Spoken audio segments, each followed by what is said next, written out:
Hey, good morning. It's Mr. H here. It is Sunday before Martin Luther King Day. Hope you're all having a great weekend. Anyway, want to make a video about picking. One of my favorite things to practice is just picking with no left hand, just working on my right hand. All right, because ideally we want to be able to play with our fingers. We also want to be able to play with our pick. All right, we want to be able to do both.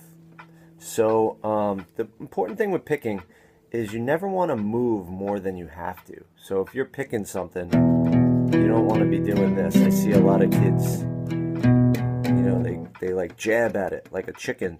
All right, we want to move as little as possible. The smaller our movements, the easier it's going to be to pick things. Okay, so there's a bunch of ways we can practice picking without even using our left hand. The main thing is there's alternate picking, which is down up.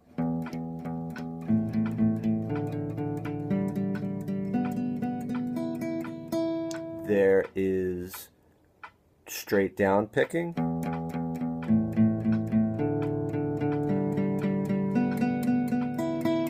There's up picking.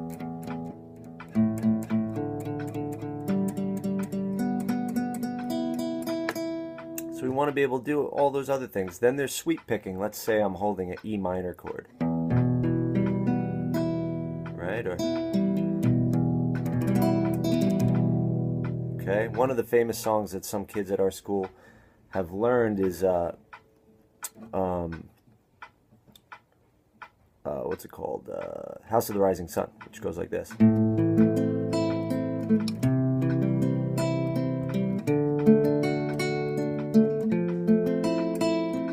That's a great song to learn picking. But today we're just going to practice getting down our alternate picking and messing around with some different patterns, okay?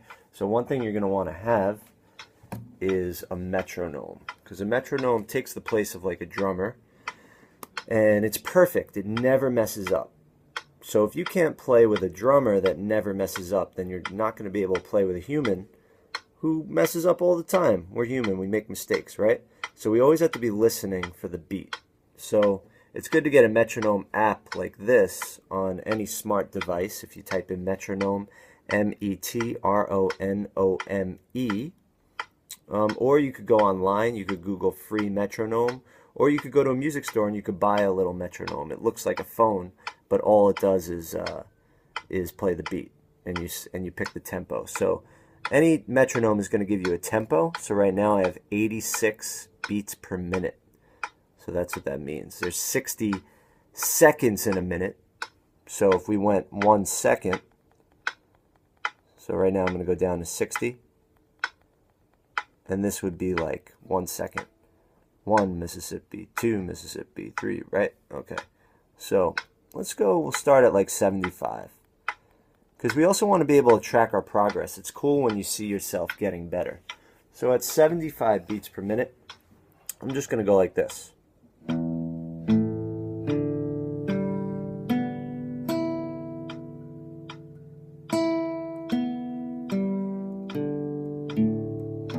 That's one thing I did. So I did down picks on the way down, up on the way up.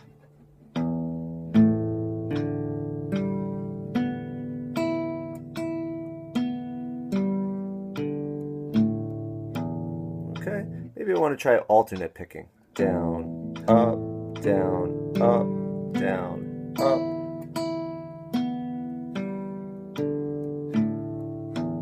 All right, so I'm going really slow, and I'm just trying to make sure everything is nice and easy, and that I'm using good technique, and I'm relaxed, and I'm not moving more than I have to. So I'm really focusing on the technique.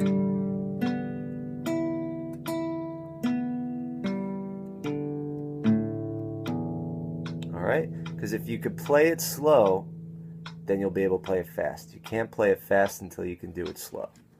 Alright? So what else could I do? I'm going to stay on one string. You know what? I'm going to play eighth notes. I'm going to do 1 and 2 and.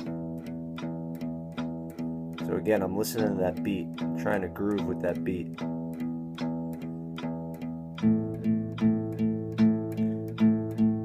going to do one measure on each string. 1 and 2 and 3 and 4 and...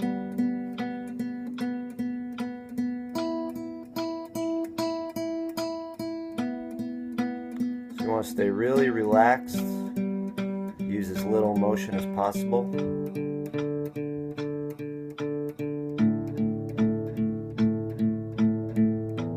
want to get a good tone. So you don't want to go across the string like that. That's not going to sound good. You want to make sure you go straight up, straight down. Alright, now there's also some people, I don't have a very fast wrist, so a lot of times I use my elbow, which is fine. A lot of players, right now I'm picking from my elbow. You see my wrist is not moving. Or you can pick from your wrist.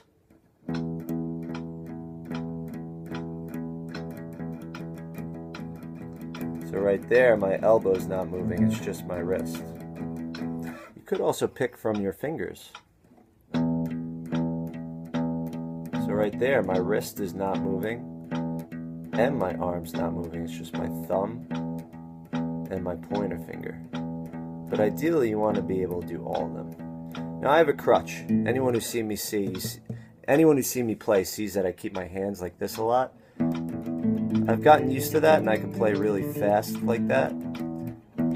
So right now, lately, you know, I'm practicing just like you. I'm practicing getting it so I don't have to keep my hand planted all the time.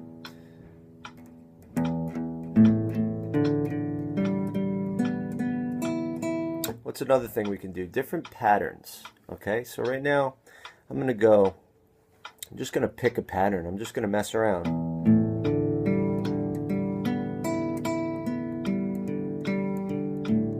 What I did there, I went down, down, down, down, up, down, down, down, up. I'm sorry. Down, up, up, up, down, up, up, up. So with the metronome, we're going to go down, down, down, down, up, down, down, down, down, up, up, up, down, up.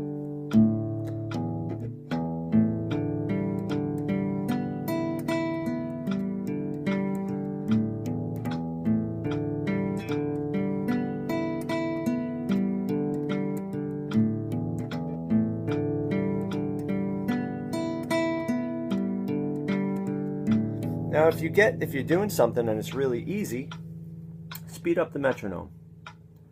And speed it to 100.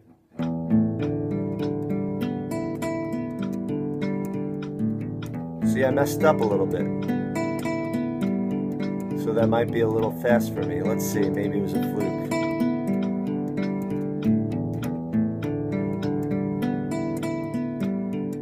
Alright, so that's a good tempo for me to practice at, because it's tiny bit challenging, which is good because that's how you make improvement.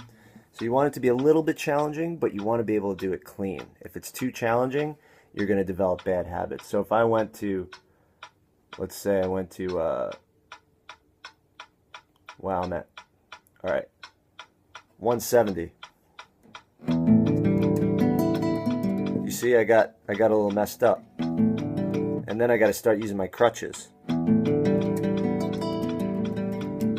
So I have to work on my upstrokes. I'm good on the down, but when it comes to the up, I'm too slow to do it at that tempo. I'm not too slow, it's okay, but I'm too slow to do it at that tempo, right? So you always want to make sure you're doing it at a tempo that you're able to do it. What else can we do? We can stick on one string and just do straight alternate picking. So now I'm at 167.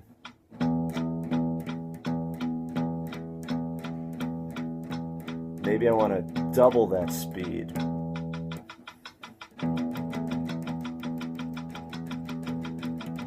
Notice how lightly I'm going.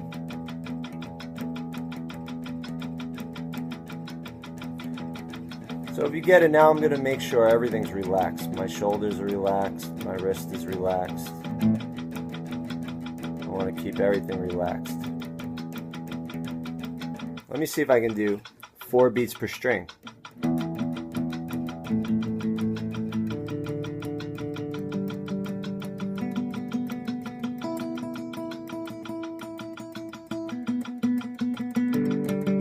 Oh, I messed up. You see that? But it's okay. I messed up a little. So this is a good, just a tiny bit. That means this is a good one for me to practice. Because it's just slightly challenging me. And I'm going to make real progress.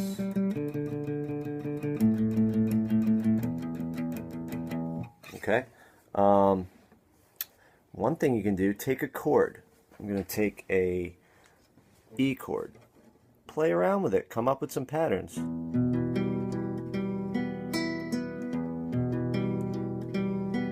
Nice, right? This is all I'm doing.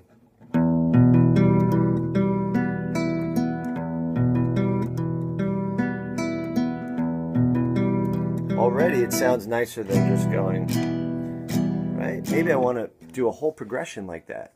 Let me see, I'm going to go from A minor to E minor. Let's see.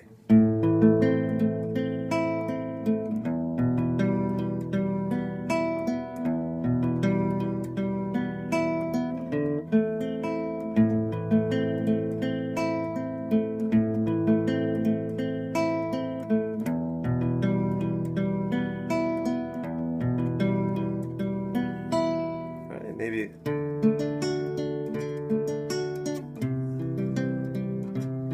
So take these little patterns and play them with some chords.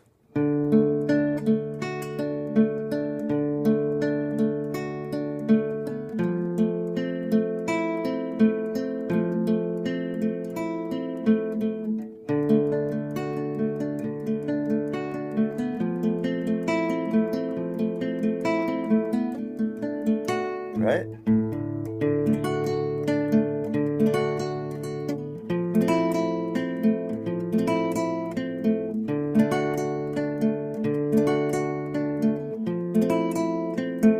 So I'm playing around with these different picking patterns and making music with it at the same time.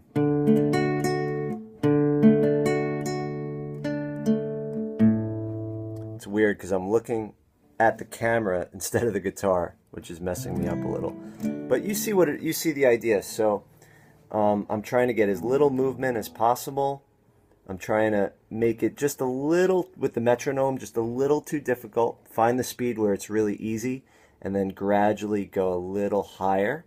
And always make sure you're playing with that metronome. All right? And all you need, you can even do it while you're doing something else. I mean, I always like to practice where I can.